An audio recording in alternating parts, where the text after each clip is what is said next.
day, everybody. My name is Wonder Wisdom, and I just graduated from university, Federal University of Technology, and I studied electrical and electronics engineering. So what do you do for a living? I am designing printed circuit boards. Okay. Yeah, so that's my primary. My name is Engineer Mrs. Oluchi Obioha. Okay. I'm a technologist in the Federal University of Technology, Owerri. Okay. I'm from Imo State. So what I do for a living is to help build students in engineering. Okay, Yes. Dr. Raymond Debe, also known as celebrity lecturer. Celebrity lecturer, let's go. So I have a lecture in Department of Biochemistry, Federal University of Technology, Owerri, from Imo State. And I brought you guys on as lecturers in the system. So I'll start from the very, very first question. I've always wanted to ask this. I've asked my dad, he gave me his own response because he also passed through FUTO. My parents passed through FUTO. My first question, he was the one that asked me this question a long time ago, Sha, but let me just ask it right. Between your generation and mine, would you say there is a huge difference in the quality of education? Your generation, when you guys were in school, the system, and our generation, from what you're seeing, has the quality of education dropped significantly or has it increased? The only thing that changes is as time changes, curriculum is being adjusted. Adjusted. Do you understand? But the system is still the same. Listen, What changes are the individuals. individuals. You know why I asked this? I went through my dad's jam question and my mouth was like, this is like, the questions were so tough. And this is just maths too. And I couldn't answer any question. I'm like, wait, is it that in Ibu's generation, they were actually setting like the questions, what people were learning was high grade mathematics, like compared to my generation, it was so cheap. The question, and actually, With what you're saying, I also had the same experience. I went through my dad's brother's textbooks, and though I could answer some of their questions because we're almost in the same line of generation. Okay. So, but at the end of the day, I started going through recently some of the past questions, even in chemistry, physics. I was like, no, this is no longer what we used to know. That there's a serious decline in the system. I was in class the other day. I was asking the students if they read about what is called a nephron. Nephron, okay. Now, I did nephron in secondary school. But you can imagine a 300 level student who have not heard about a nephron. Nephron is part of the brain, like the brain stem. It's actually the kidney. Kidney. Yeah. I'm sorry. What you're saying is that they had more zeal. Yes. Far more zeal. Okay, now, since you're saying they had more zeal, right? Let me ask you now, then who is to be blamed now for the lack of zeal?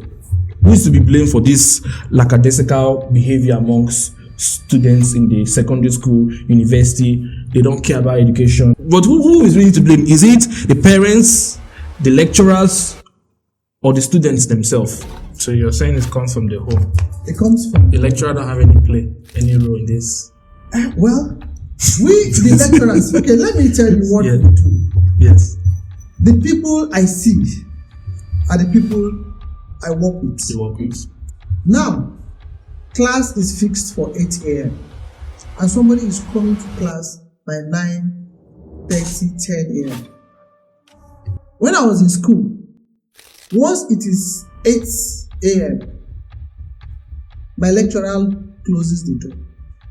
I remember running throughout my stay in the university. What I put on is jean and t-shirt. This is But the students we have now are nonchalant. nonchalant. They don't care. They don't. Totally agree with engineering. I could remember attending a class by 7 a.m. In your time. Yes, when I was in university. And it did not come a minute after 7. I could remember attending lectures on Sunday in the university. Sunday. Yes. Just go to your church.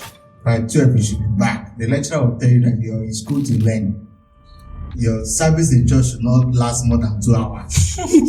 Once you go to church, come back to school. You said, is education really the key? Are there really jobs out there for the youths, or has that system failed? Quality of education there with the white people, just like you said, that is a planned or orchestrated account, because the quality of what they learn and ours are different. One of the problems is that our education they just teach them how to innovate things. Okay, in school now, I don't know the course that is responsible for this in photo.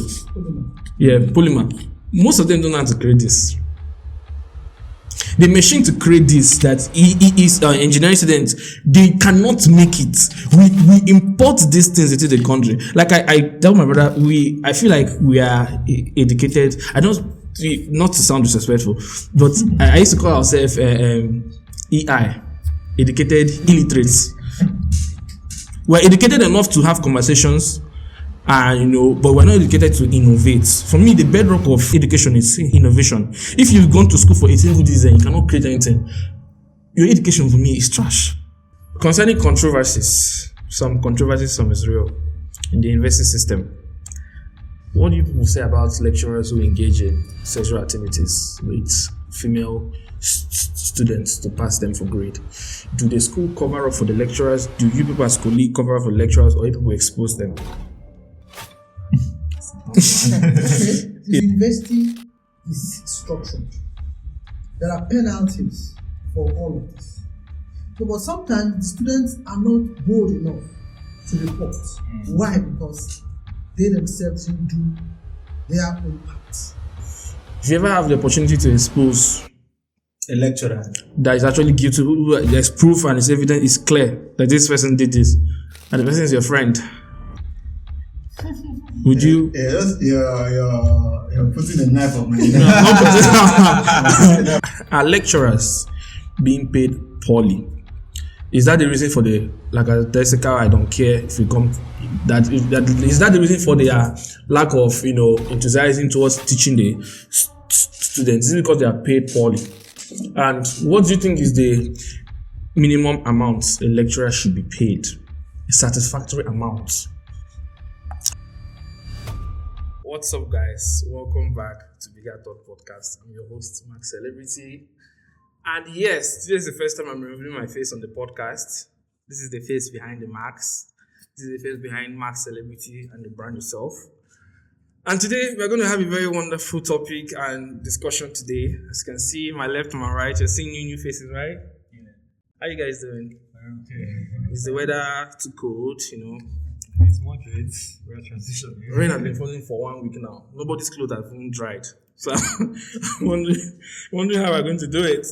But yes, today we're going to be having one of the most sought after discussion for a while now. It's something that we've all wanted to talk about, but no one have had the opportunity or the platform to talk about it. And at Bigger Thought Podcast, we talk about the most avoided topics. But today, I have some very, very wonderful guests.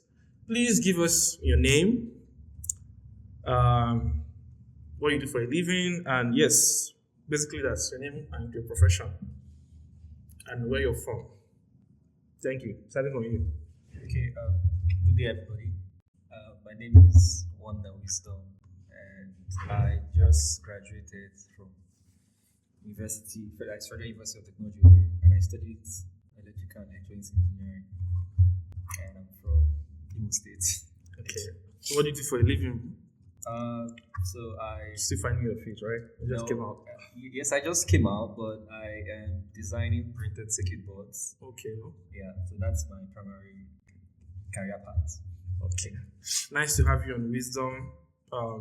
Okay, you're just done with photo. You're a postgraduate and you're a certified circuit board. That's those guys that literally program phone and all of those stuff. Like we design circuit boards from scratch, like motherboards. Okay, that's high tech. Oh, sorry, I'm not a tech bro. Mommy, how are you, ma? I'm fine. What's your name, ma? My name is Engineer Mrs. Oluchi Obioha. Okay. I'm a technologist in the Federal University of Technology, Owerri. Okay. I'm from Imo State.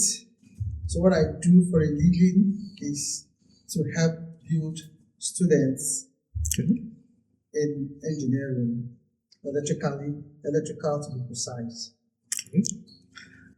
All right, ma. My boss. Okay, Yes. Dr. Raymond Ibe.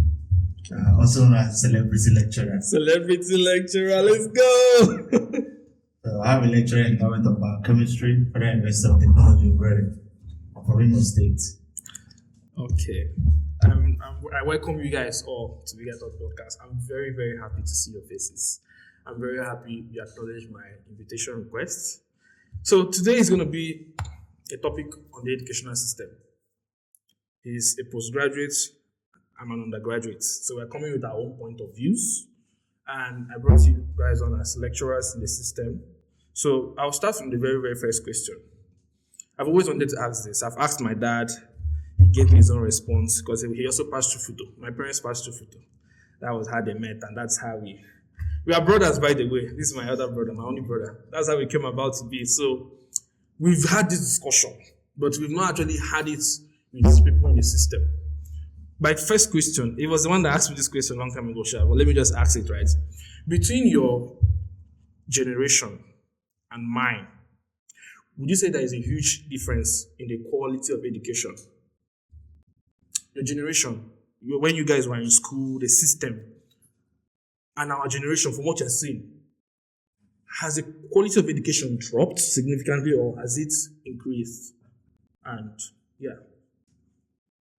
if that's the case, why? Any of you can take the floor. I prefer engineer to take the floor because she is coming from an older Okay. generation. So my generation is just like an intermediary. In generation, okay. So, man, within your generation, Well, you see, when it comes to education, the structure is the same. You know, every institution has a structure, and that is why over decades we still do the same. the same thing. The only thing that changes is as time changes, curriculum is being adjusted. Adjusted. Do you understand? But the system is still the same. The same. What changes are the individuals, Individuals. but the structure is same. You know why I asked this? I went through my dad's jam question and my mouth was open. This is like the questions were so tough, and this is just maths, so. And I couldn't answer any question. I'm like, wait, is it that in people's generation they were actually setting like the questions? What people were learning was high grade mathematics, like compared to my generation, it was so cheap. The question, and I actually got A in maths. I'm very good in maths, but I couldn't answer my dad's question. Remember when we were going through his WAEC? Because we have in my home, there's where our family, we keep histories of things. We have a library where my parents have their books from university. My dad is a book person, my mom is a book person. My dad is a doctor, my mom is a doctor as well. So you can see the kind of brain, like we grew up in that system whereby we document things. When we entered the library, we were going through past questions. And I stumbled upon my dad's past question. And I couldn't answer. And he's engineering, he's into engineering, he couldn't even answer as well. And that's when we started thinking that maybe there's actually a drop in the quality of education. Then JAM now came out and said, you know what, we're reducing the cutoff mark from 250 to 200, from 200 to 150. It then begs the question, there is actually a drop in the quality of education. And that's what I feel. Do you feel the same as well? I agree. I agree with what you're saying. You know, I also had the same experience. You know, I went through my dad's brother's textbooks, and though I could answer some of their questions because we're almost in the same line of generation. Okay. So, but at the end of the day, I started going through recently some of the past questions, even in chemistry, physics. I was like, no, this is no longer what we used to know. That there's a serious decline in the system. I was in class the other day. I was asking the students if they read about what is called a nephron. Nephron, okay. Now, I did nephron in secondary school. So you can imagine a 300 level student who have not heard about a nephron. Nephron is part of the brain, like the brain stem. It's actually the kidney. Kidney. Yeah. I'm sorry. So, you see that now, again, technology have actually watered so many things down. Why do I say so? If you're writing a mathematical exam and you're expected to write it on paper, you have a lot of room to express yourself. But if you're writing a mathematical exam in a system, the the person that's actually setting the question wants you to be fast as possible.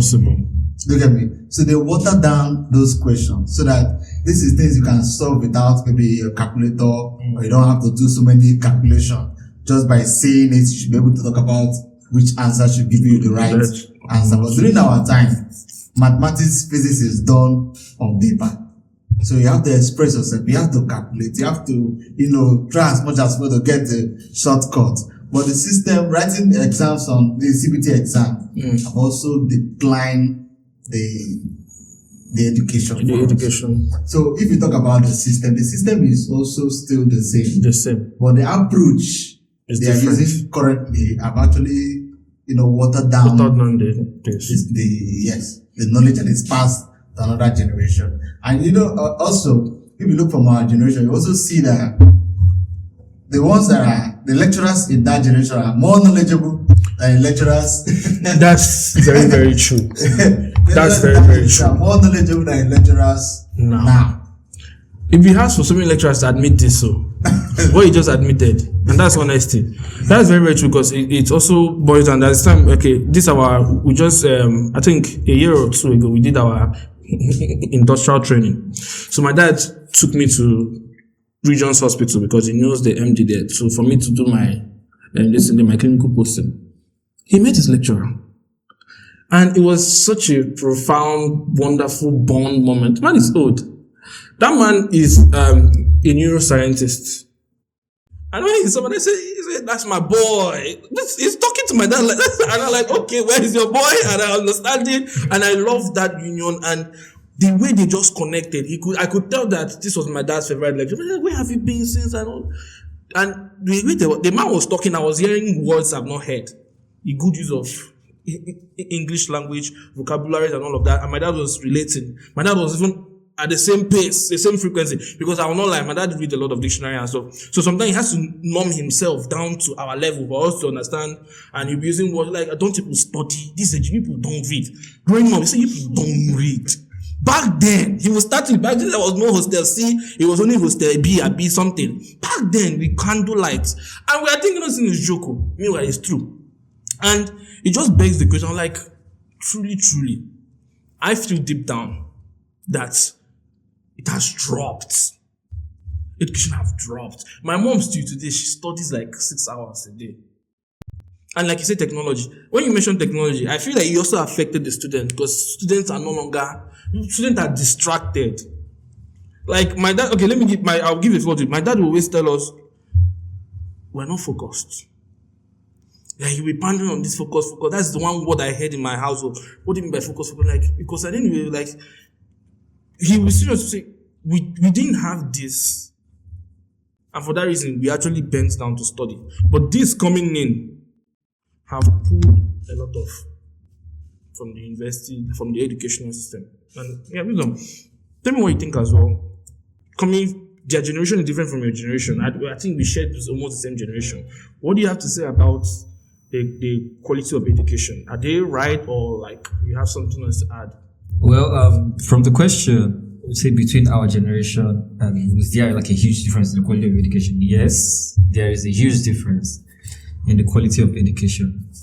And the difference stems from the fact that back then, life wasn't really as simple as it is now, right? And back then, basically, they make use of more of their brains than less of technology. And making use of more of your brains trains different part of your brain at a faster pace. Like, for instance, they had more memory, they can remember more, you understand? They can think more, like they can reason through things more. They can stay longer hours, focus on something more for a very, very long time. You understand? Without getting distracted.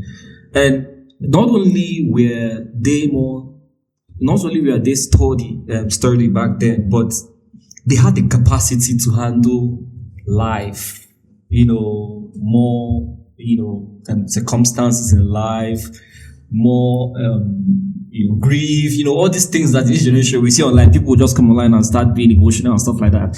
You understand? And like, for instance, he talked about my dad. And for instance, when we tell our dad that I'm depressed, they were like asking, "What do you mean you're depressed?" What is depression? Exactly. You know what I'm trying to say? I was like, Daddy, I'm not feeling this. What do you mean you don't feel? What is feelings? I was like, it's as though these people didn't have anything to do with depression. You understand? They were trained to just do hard things. You understand? They were trained to just handle any second, anything life chose, just do it and stuff like that. And being trained in that environment made them more stronger than us. Mentally as well. Mentally, physically, made them to, think critically, train the situation and stuff. So the question about, in the education, there's a huge difference. And one of the differences is that, like I said, they were more focused. Yes. Your generation were more focused than us, like far more focused than us. You understand? And the tendency to, divert your attention from what you're doing was less. Like, for instance, sometimes now when you're trying to, in this generation now, when you're trying to do something, you see that anytime it gets difficult, first to reach out to your cell phone. Just go through some online, laugh small, and go back and stuff like that. So that tendency is in our mind that anyway, if this thing is hard, there is another alternative. But back then, they didn't have any alternative. The alternative was that it's either you read or you'll be a failure for life, or you'll not make it in life, or you will not make it in life, or you sleep under the bridge, or you all those kind of things that parents gave them back then in those days. So basically, hearing all those type of things is that. I wouldn't say they actually walked in fear, right? Because in our generation, I would see it as though that we're trying to manipulate, they're trying to manipulate us into fear or stuff like that. I wouldn't say they were trying to walk in fear. I would say that they were working with what they had back then. You understand? Because they didn't really have access to alternative. There's a lot of alternatives now in this generation that we can just say, okay, we don't have to do this. We can do some other stuff. So basically, what you're saying that, okay, just to round up, what you're saying is that they had more zeal. Yes, far more zeal. Okay, now since you're saying they had more zeal, right? Let me ask you now. Then who is to be blamed now for the lack of zeal? Who is to be blamed for this lackadaisical behavior amongst students in the secondary school, university? They don't care about education. Most of them are looking for. But who is really to blame? Is it the parents, the lecturers, or the students themselves? Okay. The lack of the lack of enthusiasm for academics. Who is to be blamed? If you had to just point a finger. Well, first and foremost, we have to understand it from perspective, right? Because in the educational system, it's divided into secondary education, university, and stuff like that. The lack of zeal, it depends on the stage. Now, most people experience lack of zeal in secondary school. Most experience it in university. I wouldn't say I didn't have zeal in secondary school because I was very, very serious, obviously. I studied and stuff. And the thing is that secondary school, and the thing is that I believe this also is the reason why even now when you ask most students, they say they were more intelligent in secondary school. Exactly, it's what I keep on hearing. And I believe that this is the reason why they were more intelligent, because secondary school sort of like gives that replica of the days before, the olden days, our parents' generation as it is. Phones are not allowed. Why? Because phones were not allowed. They were basically living in a controlled environment. You understand? So they didn't know what's happening outside. They didn't have any idea of alternatives. You understand? In secondary school, basically what you just do is that wake up by 4, bathe, go to assembly, go to class, come back. The cycle repeats over and over and over and over again. So the lack of zeal, it's the lack of zeal. When we're talking about lack of zeal, we have to focus on at what point do we say that the zeal dropped? Well, I think from popular opinions and from statistics, I believe it's in the university. Why? Because the transition from secondary school to when nobody actually prepared us to transition from that. Exactly. You understand? So coming out from secondary school, we had that zeal. We think that zeal will continue university. We think that everybody like that competition in secondary school was there. University. But the moment you enter that 100 level, you realize that people don't really care. You understand? Nobody really anybody is anyhow. You understand? You can do anything. You're free to do anything. That kind of stuff. So seeing it from my perspective. I'm telling you how I lost my own zeal. You understand? But it's not like a permanent something. So entering university, from my perspective, I was like, wait, why is everybody like this? So, like, nobody cares. You can't The do lecturer anything. don't care, the student don't care. Exactly. No, yes, the lecturer don't care. They don't care. I can decide to stay at home. Unlike in secondary school, you cannot stay in You the had a hostel. form teacher waiting You for have you. headmasters coming to the hostel to chase you out of the hostel to go to class to do all those things. But to university, the freedom. So one of the things that made us lose the zeal is that freedom. The freedom. Yeah, Just the like freedom Dad- to do anything. Dad will always say that freedom is free but destructive. Yes. Uncontrolled. You freedom is understand? destructive. Freedom has advantage, but it also has consequences. It's like a double-edged sword. You understand? So one of the things that made us lose our zeal is the freedom. The freedom of alternatives. In other words, instead of going to class, I can do this. I can do any other thing and stuff like that. So that's one of the zeal. One of the reasons why we there's a lost zeal. that zeal. Okay. So Okay, let me throw the questions to them. Mark, the same question I asked him. What do you think is the reason for the lack of enthusiasm? Coming from the lecturer's perspective now, what you've seen in school from your students, from the years you've been in the university, what do you think is the reason for this drop in 9? What's the reason for this lackadaisical attitude? Like amongst you? Do you blame the lecturers? Do you blame the students, or do you blame their guidance, their parents? Okay, I think the problem is from home. Because when a child is going to the university, there's supposed to be an orientation, given to them. This orientation is usually given to students whose parents are learned.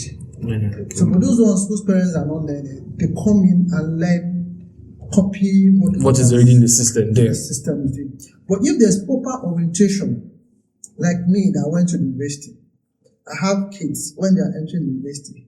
I tell them, you're entering the university.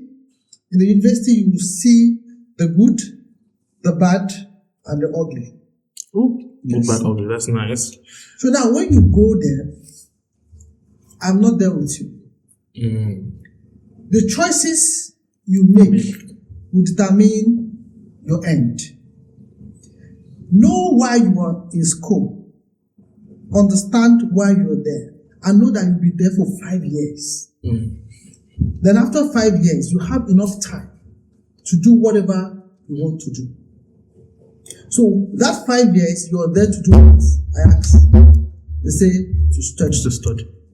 So you have to be focused. I use that word focus a lot. When you talk about focus, it means picking one thing and be committed So that's to that thing. Okay? So if these students or these children have orientation before getting into university, and when they get to the university is supposed to organize an orientation for freshers. And I know the university organizes orientation for freshers, but some of these freshers don't attend. So that orientation is meant to welcome you into the university system and introduce you and tell you what. Nobody is going to wake you up to come to class. That's the truth. And nobody is going to force you to attend class. But because you know why you're here, you know you have to attend lectures, and you know that if you miss your classes, you don't attend your class. Attendance has its mark. You miss tests, it has its mark. Then you don't expect you cannot make 60 in exam. So that's even if attendance you make 60. So all of that contributes to. So you're saying it comes from the home. It comes from The lecturer don't have any role in this. Well, we the lecturers. Okay, let me tell you what we do. Yes. The people I see are the people I work with. You work with. Those who come to class. Now, class is fixed for 8 a.m. and somebody is coming to class by 9:30, 10 a.m. You send the person out of the class. The person takes offense. When I was in school, once it is 8 a.m., my lecturer closes the door. I remember running throughout my stay in the university. What I put on is jean and t-shirt because I will have to run to class. And even in that running to the class, by the time as I'm running, I always my phone, my wristwatch, I usually put it 15 minutes ahead. Ahead of time. You understand? Mm-hmm. So I went to class. But the students we have now are nonchalant. Nonchalant. They don't care. They don't. Dr. Raymond. Yeah, I totally agree with engineer. You know, I could remember attending a class by 7 a.m. In your time. Yes, when I was in the university. And it did not come a minute after 7. I could remember attending lectures on Sunday in the university. Sunday. Yes. Just go to your church. By 12, you should be back. The lecturer will tell you that you're in school to learn. Your service in church should not last more than 2 hours. Once you go to church, come back to school. So we have a triangular system. Church, School, house, church, and library. library. Oh. That time library was even being used. Yes. School, church, and library. So this is a triangular system. So if you're not in the library, you're in school. If you're not in school, you're in the church. So now coming to who to blame, like you said, we will blame the parents. Like parents have 80 share of the blame. Because back then, you see, we grew up in the family of philosophy. Now, families no longer have philosophy. Philosophy. Okay. Families no longer have philosophy. This is what we believe. This is our tradition. Value This system. is who we are. Okay. This is our value system. Now, you see, your mother will tell you that there is no thief in our blood. Mm. That's You cannot philosophy. go outside and thief a thief.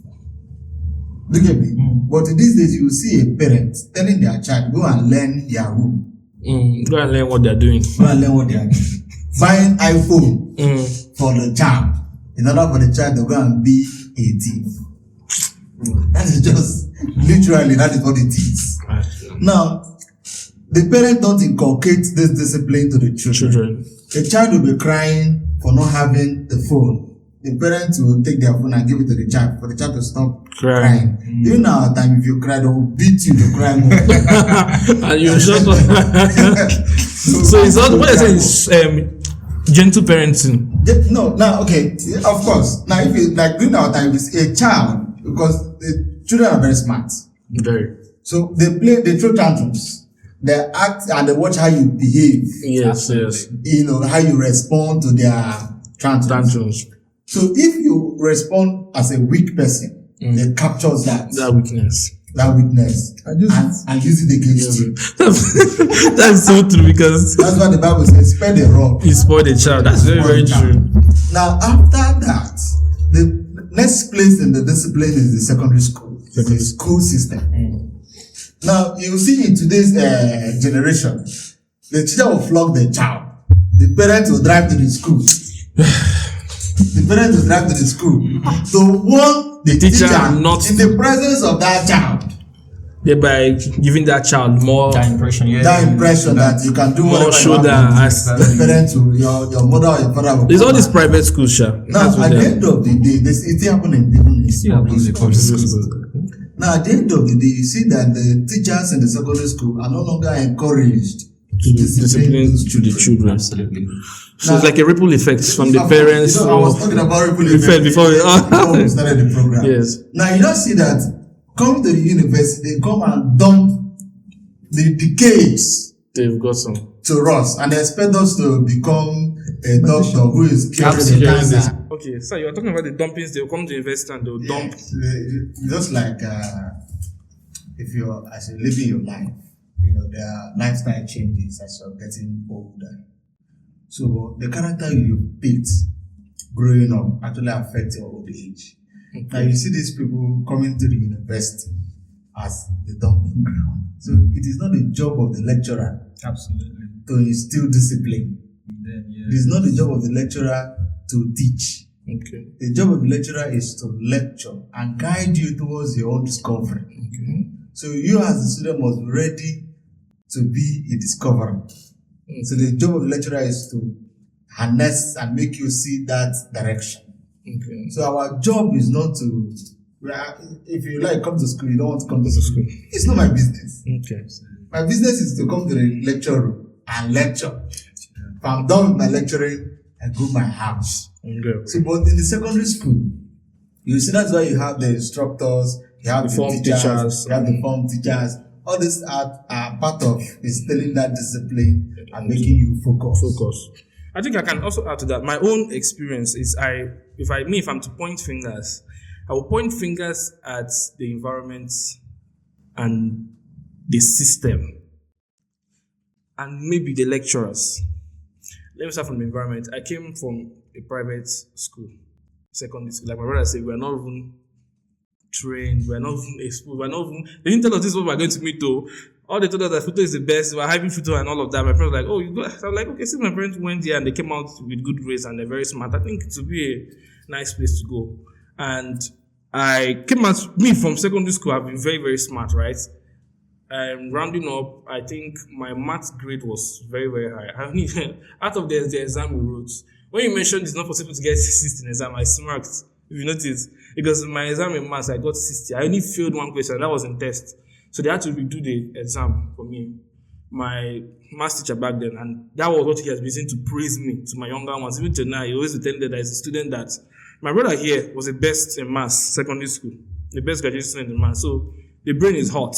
So then I was also good at physics, chemistry. I love this stuff. I even had a private class with this man. Even when I entered the university, what they were not teaching them in 100 level was things that I didn't. So I had to teach my mates. So I was not prepared for what I met in the university, because when I entered the university, I saw what they call crowd and rush. It was no longer quality; it was now quantity. A system whereby a classroom is designed for 200 students. It's now 100 and it's now almost 1,000 students. Whereby the classroom is filled up. There are people even outside trying to poke their head in the window, and it's all rowdy noise, no microphone setting, nobody can hear you literally. You're talking to yourself, only the people at the front rows you get. And you expect, so how do you expect someone to learn in that environment? So most of us came to the university with that enthusiasm and that zeal, right? I remember going back after class, whatever I didn't understand, I went back to my math teacher, Mr. Kizito, we are friends today. He always referenced me to the other younger one, and he wanted to make me class rep. Me, I don't like your responsibility. So back then, anytime you look for, he will shout, "Where is Prince?" And then I had to raise my hand. He's the only person that attended this class throughout my 100 levels. So that way you know that I'm always there. Because I liked his exam. He taught very well. And he even lost his voice while he always loses his voice while teaching. Because he will be climbing up to make sure he reaches everybody. But not even, every lecturer that have that strength and that energy and that time. Most of them are already used to the system. And like I said, I will blame the system. I believe with the amount of resources that go through the university every month from the states, especially federal universities, it's enough to cover some of these things. It's enough to put sound system. At least with the, let's just say that you don't want to, you're just trying to accept anyhow people into your university. You want that money, that school fees. Why don't you make provision for the quality of learning to increase? Why don't you put microphones? Why don't you provide these things in such a way that even if the class is, you can't do anything about the crowded classes, why don't you equip the lecturers with the tools and the resources they will need to impact? But they don't care. Some of the classrooms, the chairs are broken. There's no fan, nothing. Is some, like, you're in the system, you see all this, and if you talk now, they might come after you, but that's basically it. But the amount of resources that goes into maintenance, there's a separate funding for this, but it's not being utilized. So that's why I blame the system.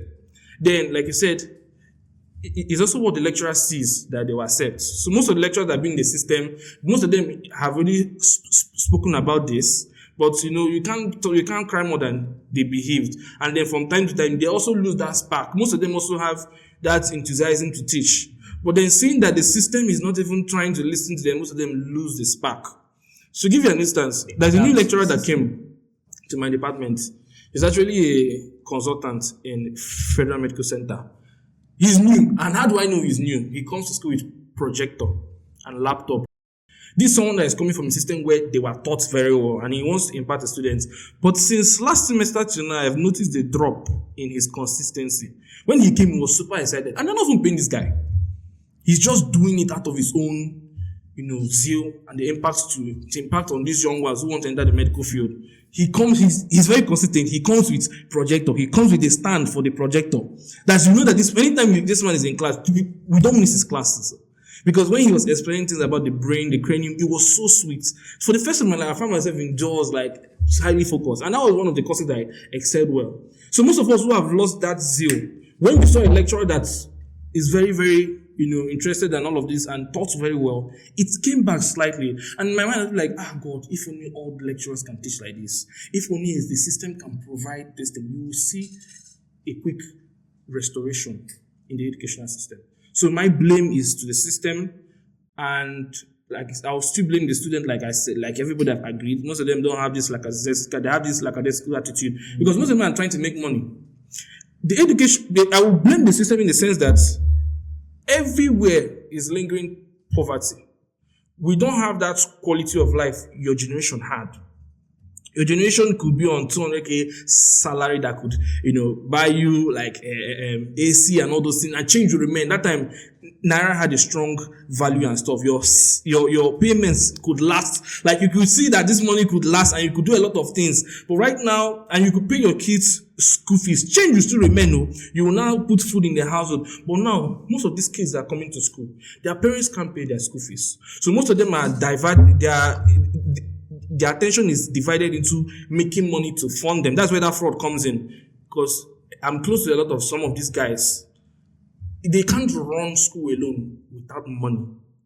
Some of them, it's not all of them that is paying for sorting and all of those stuff. Some of them, like the department alone, the fees they have to pay.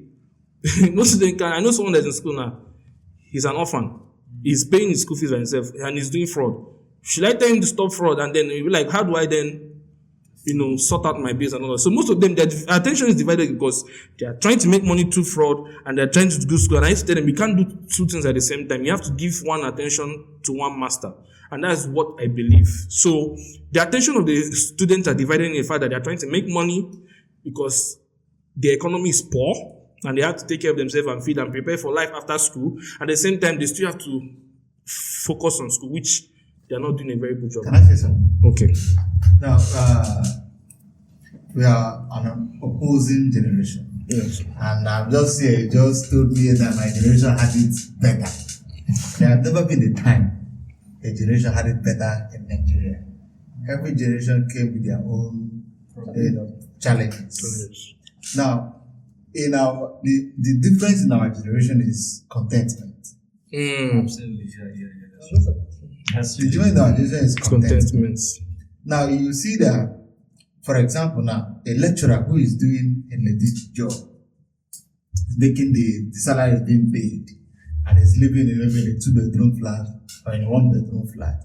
You now see that this generation of ladies will not accept you.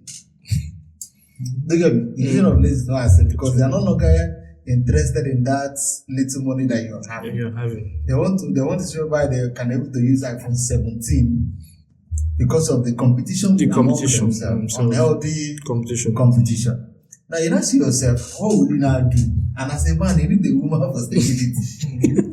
But where you're not going, because even as a man, you also want the fine ladies. You're also attracted to the other fine ladies. But you now see that then even the fine ladies, we are looking for men that are stable. Higher standard. Men that are not even higher standard.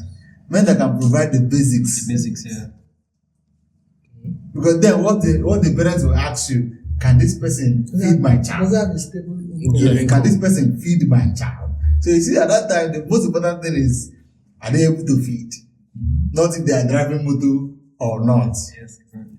But now you must have motor before you must have the car. So that's just what we're talking about. So like you saying, it's just like I was just looking at myself. Did you enjoy our own generation? No, even our time that was Japan self started. It's just like your time, it is more rampant. But Japan have started a long time ago. People have already started running out of the country. Just like people that you're still seeing now, people that believe that things will get better. And they end up being trapped. And they end up being trapped. Most of them are still regretting why they didn't leave when they had the opportunity. So people are Japan. Okay, that gets me to the next question. You say people are leaving the country. Now, I want an honest answer. This is why this is the reason why I'm doing this. And I feel like you are the best people to give us this answer. And to the youths out there that watch this show, is it? I don't know if you can actually ask this, the third question. I want him to ask it better because I don't know how to structure this. Okay, the third question says, is education really the key? Are there really jobs out there for the youth, or has that system failed? It's education. Please, in all honesty, I'll remove cap and beg. Regardless of, Because this question about education, sometimes we hear people saying school is scam, school is scam, and stuff. So, from the point of view of the being lecturer, a lecturer. do you think there is still a potential for being an academia to take you very, very far in life? Okay. I want to go first. So you always want that to go first. You don't want to go first. Out of my generation comes with a lot of respect. Okay. So usually respect people that are for us. Yeah, all right. Makes sense. Can you reframe your question again? Okay, just to say again, it said, is education really the key? Are there really jobs out there for the youths, or has that system failed? Okay. You see, education is not just about degree. Education is Totality of it all. totality of it all. And that is why you're taught different things from library science. All students do it. All students do philosophy. All students do mathematics. Teaching you how to solve problems. So now the education is meant to open your mind, not necessarily for you to have a certificate. Yes. And that is why I tell my students, wherever you find yourself, take responsibilities so that you can learn, you can be accountable, you can build yourself. Not necessarily coming out with, good grades, but being a balanced person. So that's what education does for you. Okay. So now you're talking about employment. Yes. There's no employment anywhere. You're educated so that you can create job, so that you can employ others. Before now, most of the people you see that owns very big organizations are graduates. They graduate from school and they're not ready to work for anybody. They start building something because they are disciplined, they have built tenacity, they have built resilience in school. These are part of the things education does for you. But the present generation are seeking comfort. Nobody wants to go through, starting from scratch, 9 to 5. building anything. People just want to graduate, get into a place that is already made. Somebody needs that place. Absolutely. So education is meant to open your mind, teach you how to solve problems, teach you how to create job opportunities for yourself. Dr. Raymond, your facial expression shows indifference. Yeah. I wanted them to define education Okay. before I respond. Now, because education, if we're talking about, I want it to be contextual. Okay. Now, I said, you asked, are they really job after Out there, out should we there? say education the key? Is that That's why I job? wanted you to define what is education. Now, we of our generation always believe that education is beyond the four walls of the university. You are educated every day in your life. Absolutely. So the rest of your life. Yes, you are educated. So the day you stop learning, you start dying.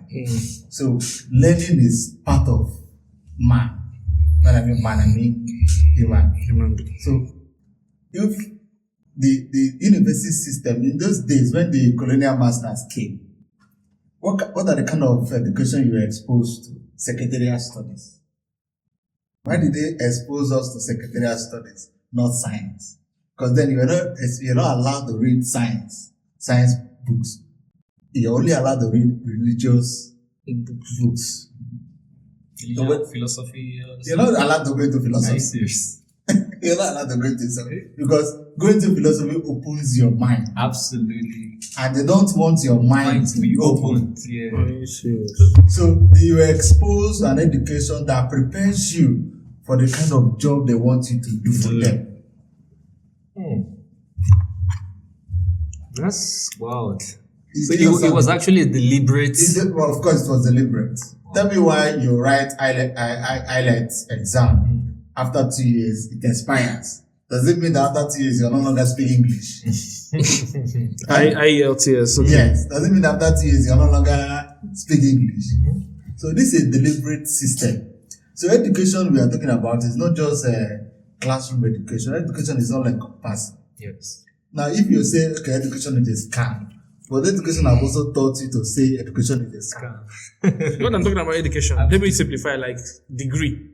Go to school, get degree. That's what everybody have been told. Oh, that's all we have been Of told. course, but And when you get a degree, there's a job for you. Is that true? Nobody will tell you that there's a job for you, you get a degree. So that's what we are told. Nobody will tell you. Actually, that's You cannot tell me the person that told you that. My dad. That's what we've been told. Go out there, get a degree, and get a nice job. Actually, if you let's say if you want to do like a test now and ask people, top 10 people at Canada, they'll say the same thing like our parents go to school. Now let me answer that, right? We believe that something can be, for us in biological sciences or medical sciences, your statistics might be correct, but the biological system will be acting differently. You might do a study now and say, okay, statistically, this is significant, but biologically, it might not be significant. Or statistically, it is not significant, but biologically, it is significant. We are having a difference in the biological system. So when you say, if you call 10 persons now, maybe you do a statistics and ask 10 persons, that doesn't mean it is true. That is why we always try to balance our system. We always try to balance the knowledge that we get from the system. And that is where true philosophy comes in. Unlearn what you've learned. Learn what to learn. And start learning again. And that you're learning again, you now place everything under criticism. So that when you now talk, you're not talking because you're on this side or you're on this side. You're talking because you have a now balanced way of thinking. Balanced perception. Balanced perception. And that is when you say you've actually acquired true knowledge. And you know what I'm saying? So now if you say there's somebody who say there's a job out there, people encourages you to get your degree because that your degree gives you an opportunity out there. Not that there is a job for you out there. It gives you an opportunity. When you talk about it, right, most of the employment place of work, when you go there to apply, they'll ask you, are you a graduate? Like, now let me points back to let me attempt it. Let me attempt it. Now the university gives you degree. In that degree, they say you're worthy in character and in learning. That is what your degree is all about. Your degree is not just a mechanical or electrical engineering. Your degree that you're now worthy in learning anything that has to do with mechanical or electrical engineering. And you also have the character to be able to work in an organization. And what is that character? Your leadership is top notch. Your interpersonal relationship is top notch. Your communication skills is top notch because the university have tested you in all these disciplines and found you worthy. But have they really tested you? Of course, they've tested you. Can they really test every single student to say? I mean, obviously, like you said, that the degree is awarded in both character and in learning. Is that character in that degree? Is he just like a? Because a whole lot of students are part of getting the system is designed to test you. Part of the test is giving you a class advisor. Class advisor that don't come to school. I'm coming. That's the university designed it. It is not personal. The university that designed it. Okay. You get me? Now, that is why when you apply for a job, they also tell you get a letter of recommendation From the school. from your school, Okay. from maybe your pastor or maybe your class. your class instructor or your head of department. Now, when the letter comes to us, the class advisor will now say, okay, this person was actually diligent in school. I didn't know there was something called a class advisor until my 200 level second semester. So is that individual different? For me, I'm a class advisor of current 400 level students. Okay. And I know what I do For them. Okay. Currently, they are on IT. Now, the results are coming in. Okay. Now, some of them will have missing component, missing practical, missing test. My job is to call them. So this result is out, and you're having a missing component. Did you attend the practical? Did you write the test? I want words of affirmation from you. I don't want to go for this and I find out that you did not participate in this. So you see that I'm already communicating the student in order to be trustworthy. Okay. So you can see that the character is being built at that point. Absolutely. So that student will not tell me, sir, I wrote the test and I participated in the practical. I will not take my pen and write application on behalf of that student. Because since they are IT, for them to come back after the IT, it will also give me a lot of work to do. And as a class advisor, it is also my job to make sure that the student gets their results. Okay. What I think, can I? So I write on behalf of the students to Okay. the lecturer involved to provide me that this student attempted this and registered for this. I would like to have the result of that student. Okay. So for this question, I will tell you what I think. From my experience and from the experience of my generation, maybe it's your generation that was different, but my generation is still the same thing we are told. I'll try to use an analogy to explain this in the best way I can. When we are growing up, imagine a bridge, and we're being told at the end of that bridge is gold. Prince, run. Wisdom, walk to that bridge. No matter what, don't turn left and right. Even if you see gold here and it's good gold, don't avoid those ones. You must take this route. Now equate that bridge to the whole academic system. And that goal is what? Success / employment / job, way of life, paying of bills. That's what the whole system, whole thing is all about, right? So most of us, we were working on that bridge for close to how many years? What's it is in 6 years, a bit? 6 years in primary school, 6 years in secondary school, 4 to 5 years in university. If you equate that, that's almost 18 years of somebody's life working on that bridge. And most of them reach the end of the bridge. There is no gold. I was telling my dad the other day, the meta system you people had, in the word meta, most effective tactics available. That's what meta is. The meta system people had was go to school, get a degree, and a job is waiting for you out there. And there was jobs. Before they even graduated, some of all these companies came to school, came for their convocation, and one of the most best students were even picked. So jobs were waiting for them out there, and you can testify to this because there was a system that worked. From the 19th, in fact, the people that enjoyed Nigeria are from the 1960s them upwards. Nevertheless, I disagree. Okay, but I'm coming to this. Like, I'll give my thesis on why I don't. I'll give my thesis on why this, because my mom has a folder of degrees. She has a suit box in her room, and it's green. I'm describing it because I've seen it several times. And when I'm opening it, I'm seeing stacks of degrees, diploma, and the rest.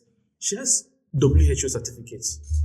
That's to show you that generation, and my dad as well. And I'm asking them why, because everything is in front of me. The evidence that this thing works. Because why would you pursue all of these degrees if there was not a system that worked for you and there was not a reward? Because the more degree they pursue, the more stage of life they go through, the more employment, the more they had. My mom works a very, very good job and she earns well, and it's due to the amount of degrees and stuff she has. But our generation right now, and the reason why I'm very offended is because they will tell us along the routes, even if you see gold here, what I mean by even if you see another route that leads to gold, maybe another way of life that can lead to that success, because all we are told is academics. Forget your skills. I'm an artist, I'm an artist. Now I do fantastic artwork. I've been drawing since when I was 9. But every time I drew, I was told to keep my pencil down and read. Right? Some of us had skills. We have things we could do, crafts that could bring food on our table, but we're told to abandon that. That bulb was quenched School. And we believe the school. And most of us are graduates now, there are no jobs. I mean, we are discussing about this. Over 38% of Nigerians, graduates, and don't have a job, are unemployed. That's why they keep on extending the academic school. Now, this NYC program is no longer 3 weeks in camp, it's 6 weeks in camp, 2 months in camp now. And they're planning on increasing from 1 year to 2 years. The reason why they keep on extending this, in my dad's time, it was just 4 years in university. Now it's 5, 6, 7. They are extending the amount of time in school because they know themselves that there are no jobs. Nepotism is what's ruling this country. While you're in school here, wallowing your time, their children are outside country, and when their children are done, they bring them back and give them the jobs. Okay, let me ask a question. You say it's like, sir. Have you ever seen a job recruitment form for CBN, Central Bank of Nigeria? You've not seen, but you've seen for military, you've seen for all these stuff, all these normal jobs. Have you ever seen a job recruitment form for NMPC, CIPLAT, and all these companies that? Why? Because he is an electrical engineer. A friend of mine is a petroleum engineer. He graduated well, but he doesn't have a job. Those jobs are not for you. Because nepotism is what is ruling Nigeria. Those jobs are secured for their children's children that don't even have the qualifications. And that's why we, the youth, feel cheated, because we've been lied through all our life. Some of us have dedicated our life. 18 good years of our life. If we put that 18 years in a skill or an entrepreneurship business, we could have been something by now. But we are told to, don't focus on any other thing. Don't just the route, the road, let's say, that will keep us saying, the road is academics. And that's what we have been told. We should ignore any other road. Even though roads appeared for some of us. Unlike me, I never stopped my craft. I held it on strong. I held it, he gets a weakness that, and if it's carried me places my mates have not gone. It's given me some kind of money I have not seen before. Because I still held on. But there are so many people I knew that could draw, and they stopped. There are so many people I knew that had 1 or 2 skills that they could do, and they stopped. All because of there was, like I say in Nigeria, everything matters education. If nothing else matters. But you know one thing, now you're disagreeing. We are finished school now, and guess what they're not telling us? Go and learn a skill. That same skill that we had then, that we are told to abandon and focus 18 years of our life in school. When we are leaving school, they're telling us to learn a skill. It doesn't make sense in any way. And that's why I believe that's why people are asking, is education really the key? Why do I need to go to university when I already have my high school living certificate and all of this stuff, and I'm educated now? Why don't I just channel these 4-5 years now into an entrepreneurship business or something? I know that if I dedicate 6 years of my life, there'll be something coming out of it. 6 years is the years that all this boy do. One boy, and when they come out, they are being, they have something to, start up their business. Exactly why I said that. Okay, why do you disagree, sir? That there have never been a generation that they all had job after graduation. There have never been a generation that they all had job. All of them. Yes. You get me? Yeah. So now you can see that now when you tilted your conversation towards government jobs and the rest, I can agree with you on that. But the idea of academics, that was why I said we should be able to define what academic is. Okay. Your drawing is part of academics, but it is a failure from the parents' part to recognize that drawing is also part of academics. Because in that your drawing, mathematics is involved. Yes, I agree. Mathematics is involved. Grid, drawing of grid. I use grid lines. Yeah, you use grid lines, just like Excel. Excel is grid lines. Yes. So in your drawing, you also use grid lines because for every detail, every inch calculated. You see how you're now using mathematics to explore your this. So if you now academics now exposed to mathematics, that if you see someone that did mathematics very well and is also the person can actually draw, you see the difference in their artwork. The person will be more detailed. But a lot of people don't use grids to draw. They are freehand sketchers. I'm not on that level, yes. Yes, even the freehand sketch, you also see that their brain have also been developed. Yeah, developed enough to process those things. Absolutely. That's why we have some people that are called genius, that they can do this thing without doing much of the calculation that you do. Do you get me? But you see that some people, like, for example, they will tell us that the juniors don't go through the process that we go through. You understand? Their kind of educational system is different from ours. They allow them to express themselves. Mm. But when you're not a genius, they allow you to go through the system. Now that system will provide the necessary routes. And if you say, okay, at the end of the road there is job, you see that the government have actually failed in providing those basic amenities that will result to that job that you get at the end of the day. Mm. Now, like we say, the educational system is to train you to be employers, not job seekers. Mm. That was why I told you when the colonial masters came, they were interested in people doing secretarial, office keeping. Office keeping, secretarial work, typewriting. In order to, they are the one doing the mental work. You are the one keeping the place balanced. Tidy and the rest. Do you see? So you see that the education system they introduced to us was deliberate to keep us where we are. Okay. Understand? I see during the Biafran war, the ingenuity of the Biafrans made them scared. That no, these people cannot have their independence. We made bomb with red oil. Yes, And a lot you of- can imagine the tarmac, the airport testing was constructed within 3 days. The Uli airstrip was constructed within 3 days, and you expect them to have this kind of nation to come out. So you see, it's the deliberate act. So you're saying that the quality of our this thing is being watered down Yes, intentionally. of course. If you don't know that at this point, So it's not even a national something at this point, it's an international influence to keep Africa poor by not giving, or because he's into all this circuit boy. I want him to, can you talk about your experience with learning with these white people? Because I want him to talk about his experience, what he has seen in their educational system.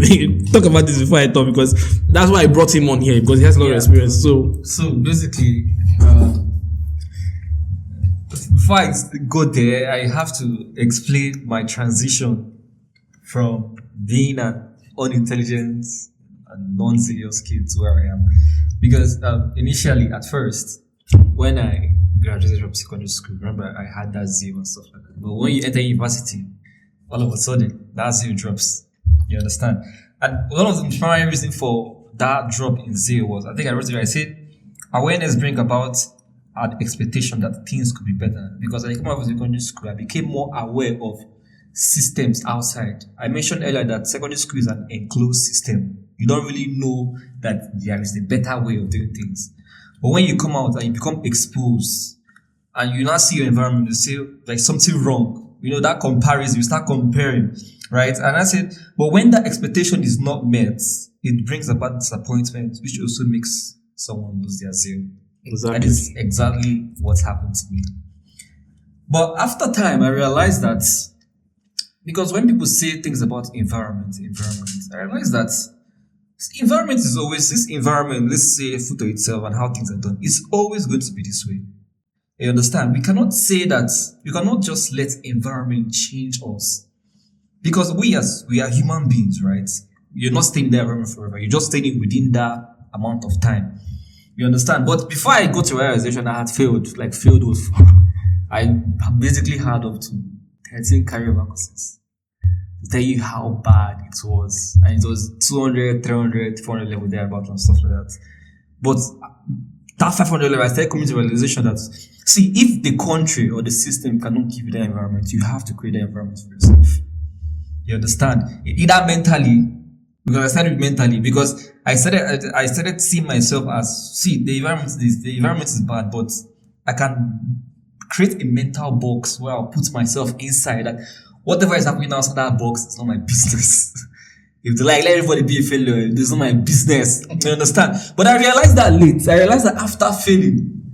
But the remaining years of my school, like 511, my results were extremely great. That's even, though I graduated with a 2.2, because of those failures. But that remaining year is even actually what made them to even delay my results itself.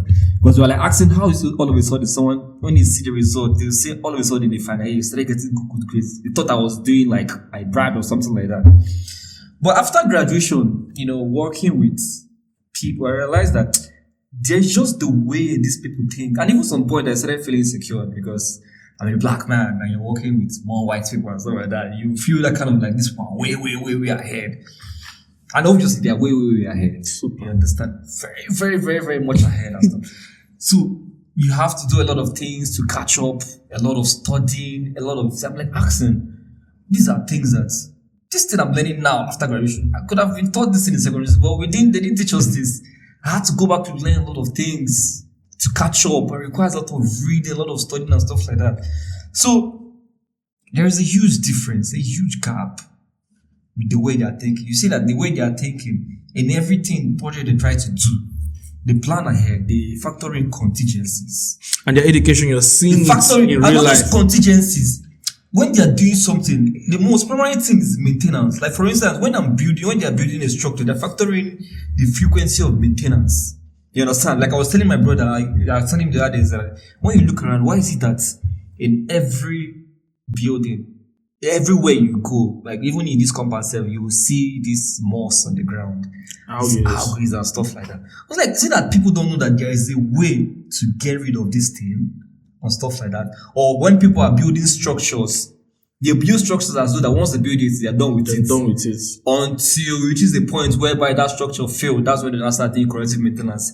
So transition, when you see their mindset, you realize that what are these people? What pill are they taking in that we're not taking in? You understand? Are they on a different drug or something like that? Or are they eating a different food that's making them think this way? But it's just a matter of how they see things. I think it's obviously over several years of failures that they learned from that and stuff like that. But the gap was much. The quality of education with the white people, just like you said, that is a planned, orchestrated account. Because the quality of what they learn and ours are different. During the time I was preparing for my JAM, my WAEC, I had to join this YouTube class. I was learning from YouTube at this point because the person we had for our chemistry was bad. He didn't know what he was teaching. It's just one that came from youth program, NYSC. So I had to go to YouTube because YouTube is where you learn a lot of things. There are YouTube class of 2 hours, 3 hours. That time I would consume a class of 6 hours. I would not stand up. So I was learning a lot of things and I saw that I had to download their curriculum. What we are learning in our senior secondary school, SS2, SS3, is what we are taught in their grade 6, their GS2, GS3. So when you're talking about catching up, I had a long period of time to catch up. And then to add to the maintenance problem talking about, I told him, and like he said, you have to be educated to observe these things. I said, have you noticed wisdom that one thing about Nigerians or black people in general, they don't have preventive maintenance. There is in my house where my family house is, there is a pole that's been bending. And that pole was like this last year, but now it's like this. And people are passing every day. And I told brother, do you know that nobody will do anything about this pole until this pole falls and kills somebody? And a lot of things, even the one that happened last year where Anthony Joshua came with his friend and he had an accident and his coach died and his best friend. We have been having a problem of long trailers parking on the road. Nobody has been doing anything until Anthony Joshua's accident happened and he brought international attention. Then these agencies in charge of the road said, they started to enforce no parking. Like if you park, they'll charge you. And right now, you can barely, in some roads, you see all this wrong trailers. So one of the problems is that our education, they has teach them how to innovate things. Okay, in school now, I don't know the course that is responsible for this in photo. Yeah, polymer. Most of them don't know how to create this. The machine to create this that is engineering students, they cannot make it. We import these things into the country. Like I tell my brother, I feel like we are educated. I don't, not to sound disrespectful, but I used to call ourselves EI, educated illiterates. We're educated enough to have conversations And but we're not educated to innovate. For me, the bedrock of education is innovation. If you've gone to school for 18 good years and you cannot create anything, your education for me is trash. It is nothing. That's why most of the time when you want to go outside country, they don't even trust your certificates. They make you take their exam. They make you go through their school with their own curriculum before they even accept you. So knowing all these things we know, we are still working with our own educational system. We are spending more years in school compared to them. Over there, 2 years for engineering course, you're done. Over here, 6 years, we can, and still we are behind. So that's why sometimes I believe in the fact that for me, education is not that key again, because the quality of it has dropped. But if you're outside country and you're using the Western man education, I would believe is the key. Because when they're leaving school, they're innovating even their final year projects, they make things. What would be your advice to us? Okay, my advice is don't put all your eggs in one basket. This will be my advice. If you're watching this, ask your friends who have left university, ask those who are in the university, ask your lecturers. This is why discussion is being held. Don't put all your eggs in one basket. The meta system have changed. Their generation was, you went to school, obtained certificates, and there was provision, like you said, for job, employment, not for you to chase after job, for you to become employers. We don't have that. Okay, to give you an instance, we saw the road network while coming here. Some of us swam. We actually were swimming through to come here. Let's say someone wants to supply eggs. He can't do that today because the road is messed up. He fell into the gutter. The person behind the camera, his laptop, almost everything and that. He fell into the water. So someone who is supposed to give out a job today to supply egg, and he has sent out their people to do a business, they can't do it. Most people did not even open their shop today. So that has even paused the revenue that some businesses are supposed to make. And you as an employer that has people under you that come as an employee, the whole system gets affected. So my advice is, don't put all your eggs in one basket. As you're hearing, they are even mentioning to you, after you finish school, go and learn a skill. I prefer you learn that skill now you're in school. Try to diversify, not to put all your eggs in one basket. Like you said, expectation leads to disappointment. Because we are the ones coming out to tell you that at the end of that bridge, there is no gold though. It's except you know somebody that can take to the gold. That's what Nigeria is all about. Nepotism. Okay, Mama. Okay, now I'm talking from my field, engineering. Okay. That skill you're talking about, when your parents said that continue to go until you get to that stage, what they meant is that you should be focused. Let me use this as an instance, this PET bottle.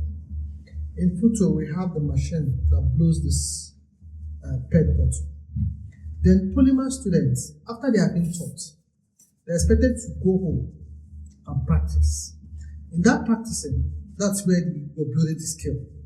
My own class, for instance, my EE class, the technologies. During my class, I insist that the students identify the components, design and build circuits, test those circuits until them run. And I ask them, when you go home, play around with these components, but they end up not playing with it. It is in the course of playing with those components Yes, exactly. that you're building the skill. Absolutely. I agree to that. So I now, agree to that. in medical line, your parents are right, because as you're studying medicine and you're committed, focused, you're building a skill. When other people are busy learning entrepreneurship or learning a skill, you're learning a medical skill. And that is why anybody cannot come and become a medical doctor. Yeah. Anybody cannot come and become an engineer. Yes. These are skills. These are courses that have skill inbuilt in them. So if you're serious about it while you're in school, once you're out of school, you're hot cake. That's the job we're talking about. Because people are looking, you see, there's problem all over the place. People are looking for those who can solve this problem. Okay, we have solars. People install solars in their houses. and people are afraid of electrical, anything that has to do with Yeah, electrical. electrical. And maybe in the course of your study, you learned solar installation, you understood solar very well. You will be sought after, even while you're in school. The same thing with medicine. If you understand your medicine very well, as soon as you're graduating, they're looking for you. And also, just to add to that, it's not, I believe we're getting the question, there is like a flaw in the question because I think people are seeing it as there is one ideal path. You understand? There is not always one ideal path. Somebody might graduate and get a job immediately. Somebody might graduate and might not get that job just immediately as the other person. You understand? So it's not always ideal that okay, maybe after school you get a job. Like me now, I don't really have a job, and I don't really need job now because I'm learning something that requires my full attention. You understand? Getting a job will just distract, will not give me that time. So it all depends on perspective. You understand? From my perspective, okay, this is what I need. I don't really need this now. From somebody else's perspective, they might need that. They might get it. From another person's perspective, they might need that. They might not get it. So there is no one ideal path. It varies via people.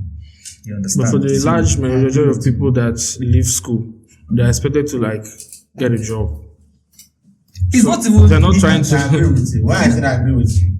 When I was as an IT student during my third year, my mates were looking for where they would pay them. I was looking for where I would learn. Good. Absolutely. I was posted to. I did my IT in JOS, National Investigative Research Institute, because I don't know. I have an uncle there who was he just took me there and said, "Okay, go and do your IT here." So I was busy learning. And do you know that? That's what I learned in that place. Have actually given me food for years. One, I learned animal handling. So when I came back during project, I was the one handling the animals for other students. Okay. Now in that learning also, I also learned how to give the animals the right dosage. Now I also learned how to design experiments, which is what I'm using till today. Now in food, I participated in nothing less than 3 TED forms. And not that I was like a principal researcher, just as a co-researcher. But they brought me in, and the area that I'm even playing in all those research are in the methodologies, which is what I learned during my COS trading. So if you come to experimental design now, I can actually design an experiment that will scale through funding. These are part of skills we are talking about. These are part of the calculations we are talking about. So many other persons pass through the same class with me, but they cannot handle animals. They cannot do the right calculation to take care of those animals. Like engineer rightly said, in our own class, make sure that students connect those circuits and all those things. Know the function of each of those components. Now you can see somebody in our class who wants to install solar will tell you 2S2P. 2S2P. 2P parallel, 2S series. Now you see that learning those things in parallel and in series, which is what we did in electricity, even while in secondary school, is what people are using to install solar today. Knowing how many voltage will come to the battery, knowing the wattage that it will produce, and all those things. So if they didn't learn that physics in secondary school or electricity in the university, they might find it difficult in knowing if we connect in parallel and if we connect in series, with the amount of energy will the same. While we are using MPPT or PWM, and all those, before you know it, those are the same skills we are talking about. Now, these same people were also passed through the same classroom that other students also passed through. That is the truth. Okay. They pass through the same classroom. So you see that in a class of 100, you definitely see 2 or 3 that will do that line of making sure that they learn what they are supposed to learn in school and practice them. Okay. Apply them. Yeah, I would like to. And also, sorry, just to conclude, right? We shouldn't see education as four walls of the classroom. That's where we are getting it wrong. That was why I said You initially, understand? Don't you learn see it as- everything. exactly. As you are alive, you are educating yourself. Education is a continuous learning process. It's not just within the four walls. It's a continuous learning process. Yeah. Okay, I would like to ask 2 more questions and then we should be able to round about. Okay, I need complete honesty in these questions, right? Concerning controversies, some controversies, some is real in the university system. What do you people say about lecturers who engage in sexual activities with female students to pass them for grade? Do the school cover up for the lecturers? Do you people as colleagues cover up for lecturers, or you people expose them? Okay. You see, like I honesty. said, the university is structured. There are penalties for all of this. So, but sometimes the students are not bold enough to report. Why? Because they themselves didn't do their own part. If you study very well and you write your exam and you're sure of what you wrote and somebody is asking you for this, you do a report. The reason why I'm So asking, don't do this report because they know that they did it to it and they will not pass and they want to pass. there's a reason why I'm asking this question, right? There's someone that was supposed to be here in the podcast, but he couldn't make it. So he's a friend of mine. His situation is kind of bad. He's currently going through 1 year of school, an extra year, all because he was a course rep of his department. I won't mention the department because he's still doing his clearance. Let nobody stop him. And he stood in for a girl that was being harassed by a popular lecturer in that department, and the girl was consistently being failed because she refused to give in, and he stood in for her.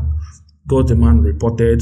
The case was covered up, but guess what happened at the end of the day? He felt the brunt of all of this. He was failed and made to do an extra year. That particular lecturer frustrated him and failed him, and he's also rounding up the 1 extra year. But the girl herself, she passed and all of that. And according to him, he has been a course of from 100 level to 500. He said he will never do this again, and he will never be in a situation where he will stand up for somebody. Now, what do you have to say to somebody like this who have been in the system whereby a lecturer was exposed for something, the school covered it, not just the department, the school covered it, and threats and all manner of things came in? You know, the school has committees. Anytime there's an issue, the school sets panel. A panel was done. The school covered the information because at the end of the day, in his own words, he said if this kind of information come out, it will damage the reputation of the school. So my question is, concerning this issue, the school, the department, and people are covering things like this, isn't this sending out a wrong information that a sexual predator can do something like this and go scot-free? And there is proofs on this, so it's not that she falsely accused. There's proofs on this. And is it, I don't know, which is more important, the school's reputation or exposing and stopping predatory behaviors like this in the university? Let me add to what the engineer is saying. You know, this is like the question is just like a two-edged sword. Now, most students don't read, right?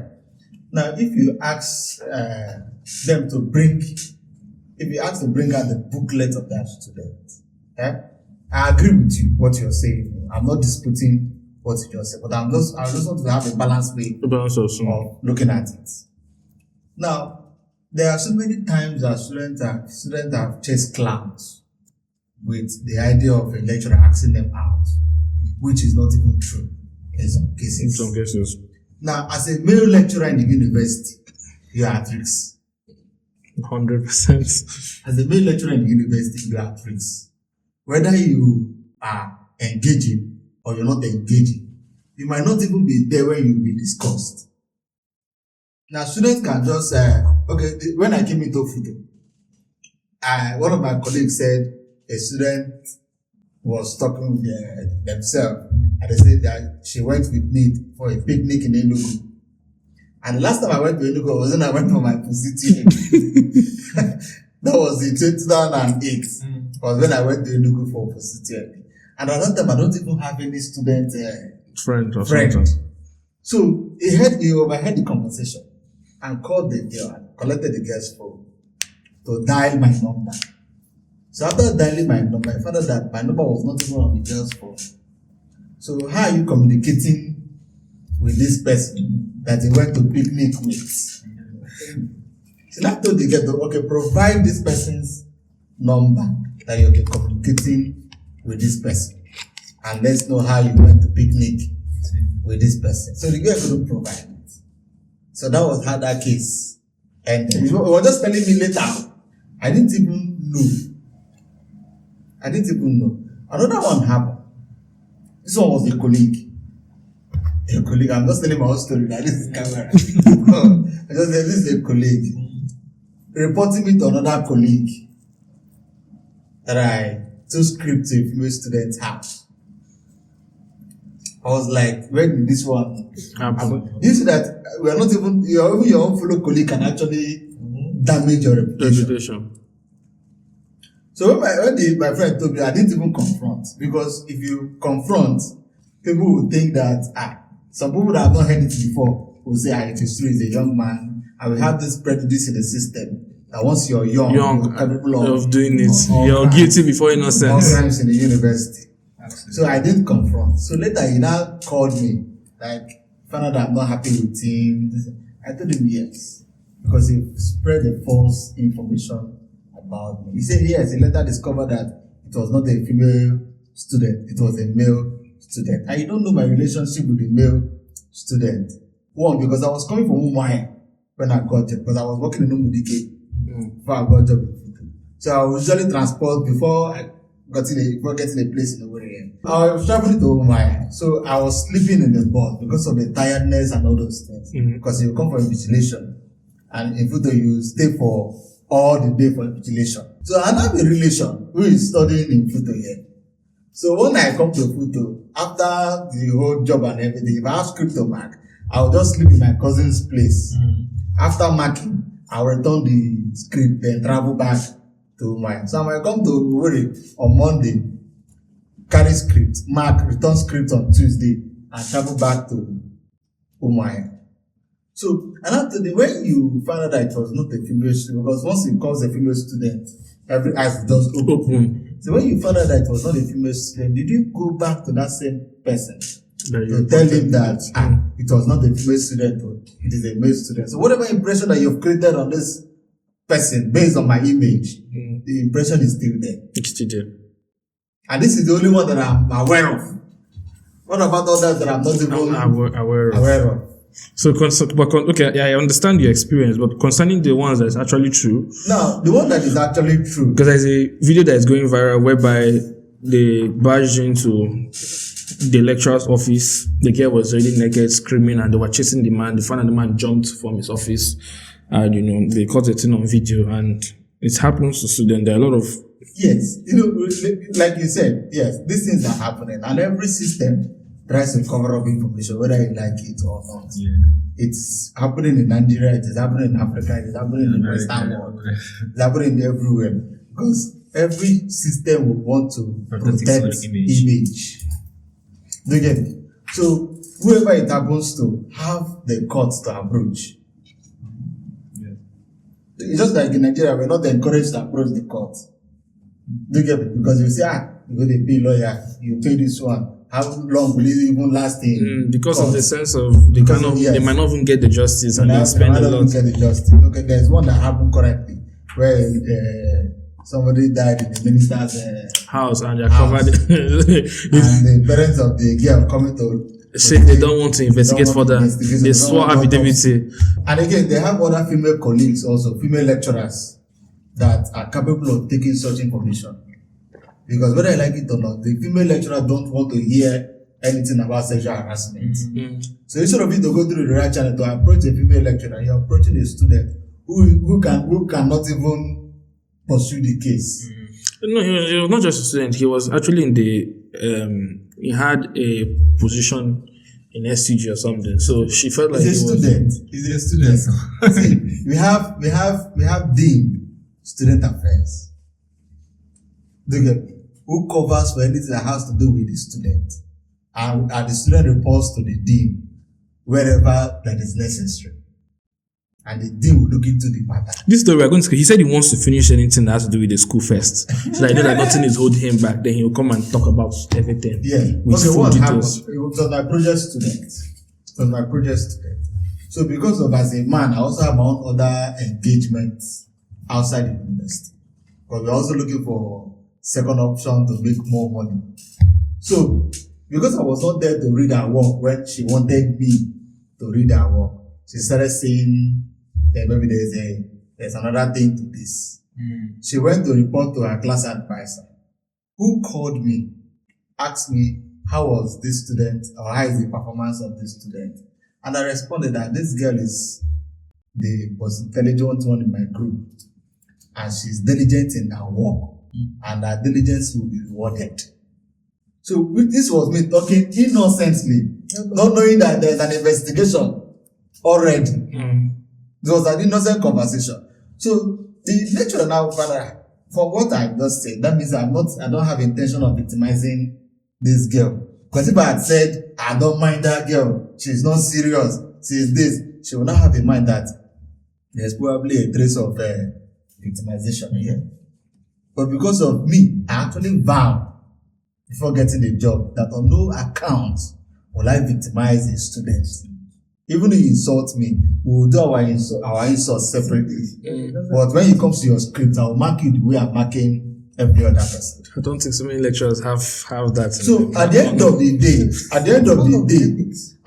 this girl even recorded my conversation.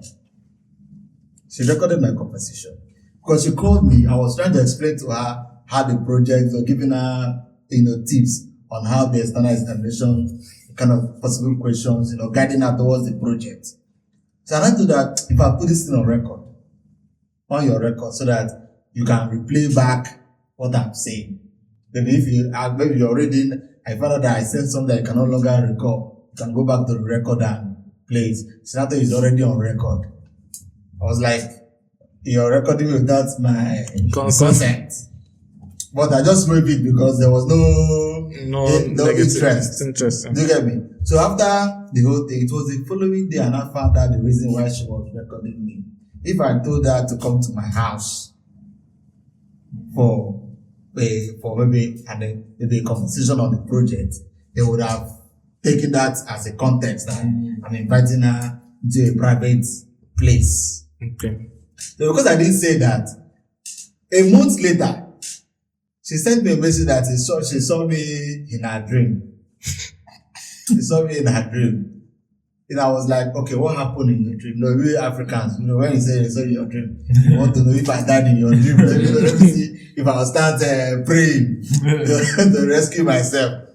And after asking her what happened in the dream, her response was, happen. Leave you. Happen. Did you get me? No, the response was not my problem. It is the tone. Manner, the tone of the response. Happen, which is now informal. So I approached the same class advisor who was pursuing the case of telling her she doesn't have any evidence that I'm trying to molest her. And I went to that and said, woman, you see, when I'm telling you this thing, you think it is a joke. Now this girl telling me, look at the conversation. This guy is trying to be informal with me. But now you have gotten the impression that I'm the one disturbing this young girl. But you have seen the conversation that this person is trying to be informal with me, which she's not supposed to be. Okay. So I understand your response. So as a male lecturer, I'm saying this because it's an opportunity of me saying it out there. As a male lecturer, you're also at risk. At risk. Exactly. But will you demoralize those people that are actually guilty of such? Will you, if you ever have the opportunity to expose a lecturer that is actually guilty, there's proof and it's evident, it's clear that this person did this, and the person is your friend, would you? You're putting a knife on my neck. Nevertheless, the biasment is what. Nevertheless, nevertheless, let's not be biased. my first approach is to caution the lecturer. Yes, The lecturer. exactly. You don't just ghost yourself. Yes, my first question is to caution the lecturer and warn the lecturer that this thing should not happen. That if this thing happen, I will take you up myself. I've done that before. Okay. Makes sense. I've done that before. I've seen a case whereby a lecturer is deliberately making questions difficult. You know how to fail them. So So you know how to Yes. And I approach the lecturer. Don't do this. If you're interested for the student to learn and pass, I can understand.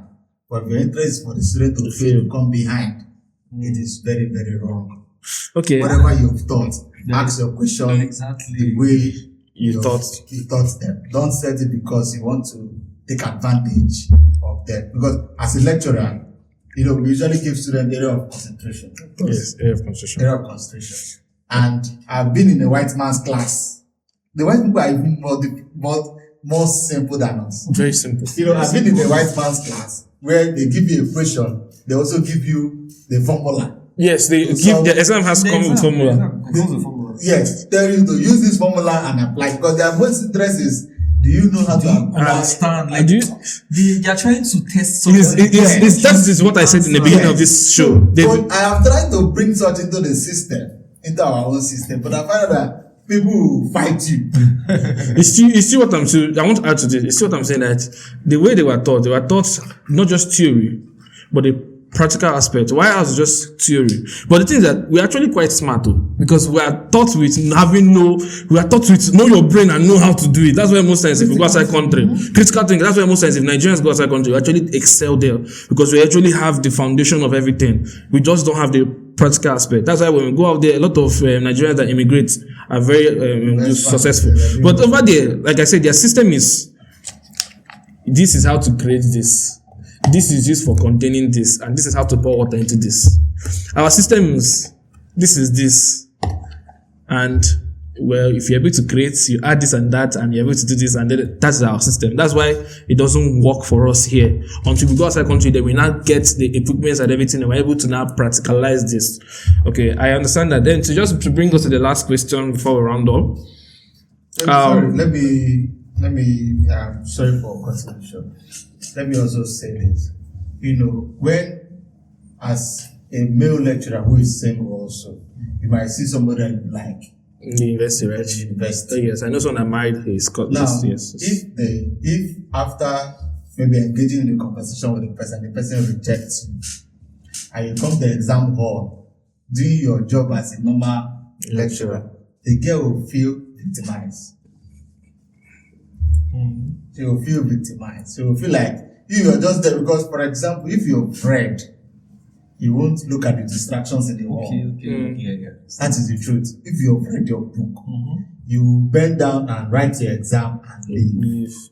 But because of the students are always interested in their formations, you see them having 332, 442. The example. They will tell this one, read chapter 1 and 2, read 3 and 4.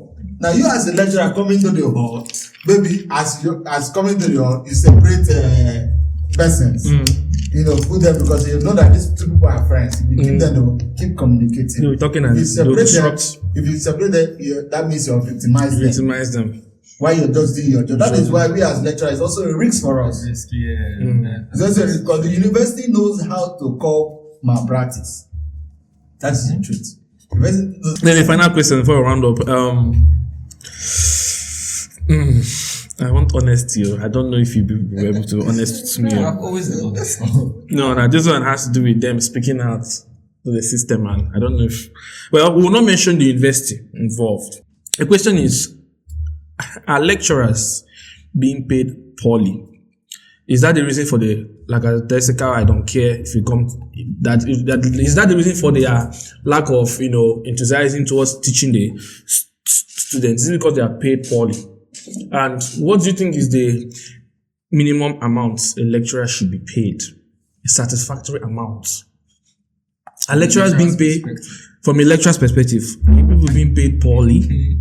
And if people are being paid poorly, is that the reason for most lecturers' lack of interest to teach? And if that's the case, what do you suggest should be the base common Base payments. payment for lecturers? Mama, I want you to start. So you're smiling. Don't worry, nobody's going to come for you. Even if come for you, I come for them. Honestly, This is another question. It's a honest question. lecturers are not being paid well because lecturing job is a job that requires total concentration, giving your time, your knowledge, everything. So for you to be able to give all of that, your basic needs should not Distract you away should from your not job. distract you. So now you're in class teaching.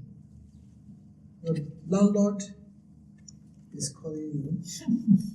Your children's fees, your basic Needs. basic needs are there. So you see that you'll be distracted because education requires focus, requires concentration, not distraction. So I don't think lecturers are being rewarded According to what they deserve. according to what they deserve. Okay, so what do you think it should be? Okay, let me ask my boss. Okay, so now if you look at the pay slip of a lecturer, Mhm. you find out that you're being paid 14,000 for housing every month. It's part of the salary that we receive. 14,000. Now, if you add that job for 14,000, if you multiply it by 12, you cannot even rent a self-con With that money, yeah. with that money. Sorry. So that means basically you're being paid to live in a self-con that you cannot even afford. Afford. That's bad. Do you understand so when thank God you're saying that's bad. I'm even answering your question very well. So you see that an average, not even an average Nigerian lecturer, a lecturer in Nigeria is expected, we are employed for 3 jobs: teaching, research, and community service. Part of what I'm doing now is community service. Commission. Now, in teaching, you have to come to class to teach. You can see the photo road. You can see the photo road. If you're a lecturer and you have a car, can you fly the photo road to school? No, because of the bad status of that road. The research, you're expected to publish in Scopus. They will tell you Scopus is like it's a peer-reviewed an indexing. That talks about our published quality research. Now, in that Scopus, they will tell you you must publish in Scopus because it gives the university visibility. It rates the university. Now, if Futo has, let's say, 1,000 journals and 1,000 articles in Scopus, and Unilag has 200 articles in Scopus, Futo will be rated higher than Unilag in university ranking. Oh, so that's how they rate. I think That's not how. They have other indices Yes, that they yeah. use, other metrics Metrics. that they use in, publications. yeah, using publication is also part of the Okay. design. So your own university will always encourage you to publish, to apply for grants. Because grant also, if for Futo was actually the fourth in terms of the number of grants based on the last grant cycle, NRF grant cycle. So you see that it will be giving Futo a public light. So you give Futo a public presence. Now, but who is doing that job and is giving Futo the public presence is the lecturers. Now, if you want to publish in some of the Scopus Index journal, some are free. For those that are free, you have to go through sweat. Now, the nature of your research work is not even as quality to be acceptable in those journals. Because even in school, they have Q1, Q2, Q3, Q4, which is based on the ranking. Time will come, they will tell us it was the Q1. They will tell us it was the Q1. But now, is the university providing you the money to do that research? No. Is the university providing you the lab to do that research? No. The lab, even if they provide the lab is not equipped. No, when we talk about lab, we're not talking about the equipment of the lab. Okay. Do you get me? When we talk about lab, it's a functional lab. This place now, you can call this place a lab based on the write-up. But is it actually a lab? No. No. Lab is where you can have functional equipment, where research can go on. So if the research cannot go on in that lab, it is not a lab, it's just a space. So for you to call it lab, you must have met the prerequisites of being capable of conducting Research work. in that particular space. Am I making sense? Yeah. So now you use your money. So run earlier we are talking about somebody said the lecturer told them to pay 300,000 for project, and there are 6 in numbers. I was like thinking that I was saying, that's too much. How can the lecturer tell you to pay 3,000? I will tell you the lecturer should tell you to pay more than 300,000. Why? The same student will leave the shores of this country to England or to maybe any other European country to study, where they will pay 6 million, 7 million for that same lab fee. That you're condemning a lecturer telling you to pay 300,000. Now, how can you compare someone that paid 6 million to do a research with someone that paid 300,000 to do a research? Can two of them publish or do the same type of research?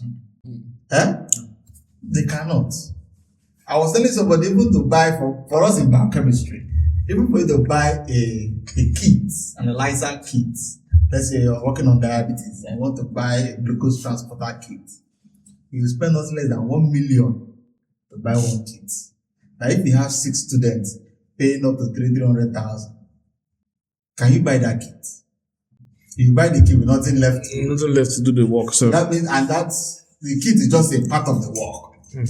So you now see that for the lecturer to do a quality work, it will take that lecturer almost 3 to 5 years to do one quality work, because each circle of students that will come in, you use them to do a particular part of the work. Okay.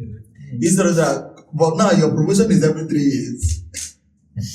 Your promotion is every 3 years, and you have to publish for you to be eligible for promotion. I understand. So what? You want to pay on salary? Let me now answer. Yes. That's you want to pay on salary? At least you pay up to 2 million naira a month for lecturers. Not just the professors. Actually, you Professors guys. should be like 4 or 5 million. Okay. While an assistant lecturer to lecturer 1 should collect not less than 2 million naira a month. If you don't want to give us 2 million naira a month, equip our lab, make our publication free. You agree with him, man? Sometimes if I write a research work, I contact my collaborators in South Africa. Okay. Because they have their university pays for the journal. The journal and everything. So I will tell them to be part of the work. They do the review or do some technicalities of the work and be part of the publication. They will not send to their own university to pay for the research work. Okay. So you see the university they're paying $1,005 for a research work. While me, I'll just be happy that I have collaborators in all those parts of African countries. Okay. Nigeria will tell you, go and look for the free ones. I understand this, sir. That brings us to the end of this show. It was a very, very wonderful one. I learned a lot, both from the lecturer's perspective, and I'm sure you learned from our perspective as well. We'll still do a sequence and point of views as well. I'll try to bring some lecturers from other universities as well, some students from other universities, so that we can really go to the root of this. So before the podcast, we were even discussing about the international, and I didn't want to go international because international is a broad topic altogether. But yes, I'm very, very grateful for this. And once again, where can we find you on social media so that some people can reach out if they liked the show, and also what business do you do and what's your brand, so that so many people can also reach out to your business and your number, WhatsApp number. You speak to the camera. Where can they find you, ma? Well, I'm on Facebook, Oluchi Obioha. Okay. I also have my LinkedIn. Details. You send everything to me, I'll put it there. Okay. So I'm into solar sales, distribution, and installation because I'm an electrical Engineer. So I have to go through that route so that I'll be able to help students as well. to also acquire such Solar skills. skills as well. So, and so far we've been able to train some students on solar installation. Dr. Raymond, where can we find you? And We call it circular economy. That makes sense. Dr. Raymond, where can we find you? So I'm actually on TikTok as Yeah, celebrity lecturer. Celebrity Lecturer 01. Okay. I'm actually on Facebook as Dr. Raymond. And he teaches on YouTube. I saw your YouTube channel. I So also have a YouTube channel, Ray Academy 604, okay. where I teach biochemistry. And my area of research is really computational biochemistry. Okay, so. Where we do molecular talking, simulations. My brain. Molecular talking. So we are trying to apply computer tools in unraveling biological phenomena. Okay. Easy. Excellent. Where can we find you? Because you had a lot of. I saw you jotting down. My basic communication platform is LinkedIn at Wisdom Wonder. LinkedIn, Where you can boy. reach out to me. Yeah. And like I said earlier, that I'm a printed circuit board design. And basically what we do is that we design work, then we design a circuit board, then we send it to the manufacturers and fabricators, and they print it out for us and send us back the bare boards, like basically turning your design to life. To life. Okay. So that's basically what I do from university. That's nice. I remain. I've fulfilled myself. I'm no longer Max Celebrity. I'm Celebrity on Max. You can find me at Max Celebrity 003 on all social media platforms. And also, make sure you follow us at Bigger Thought Podcast on all social media, Facebook, TikTok, YouTube. If you like content like this, let us know what you want in the comment section, what you want us to discuss next. And yes, we do this small ritual where we shout Bigger Thought Podcast and then we end the clip. So on the count of 3, 3, 2, 1, Bigger Thought Podcast. Woo! This was nice. And just